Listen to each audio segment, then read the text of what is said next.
Hello friends. So we are getting to hear the latest from Kabul in Afghanistan, where it is said that a Taliban delegation is actually in the process of negotiations with the incumbent government in Kabul, and the negotiations are going on in the presidential palace in Kabul, which is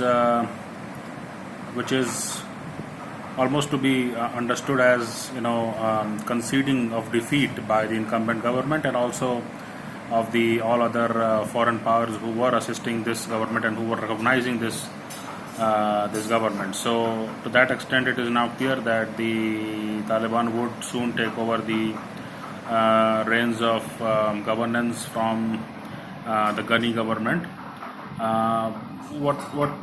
What is you know what we're given to understand is that the Taliban has assured that the people are not to panic, and that they would be allowed to carry on with their normal lives, and that for now they should stay at home.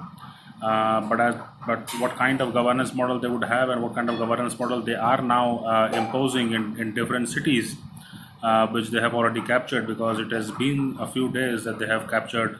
I think Zaranj and Kunduz, those were the first two cities that actually fell to Taliban. So, what kind of governance that they have provided there? What is the normal life? What are the livelihood options? I mean, those kind of things are not still clear. The journalistic activity and the reporting from the ground is also not allowed, in my opinion. So, I think on that part we will continue to be in the dark. I think in time to come, I think in few months time we'll be able to get more feedback from the government as to what kind of governance model Taliban has in mind for Afghanistan, and what it wants to pursue in terms of like foreign policy. So for now, the latest update is that presidential palace of Kabul. I mean, that is where the negotiations for peaceful transition of power is ongoing, and so it's almost a given now.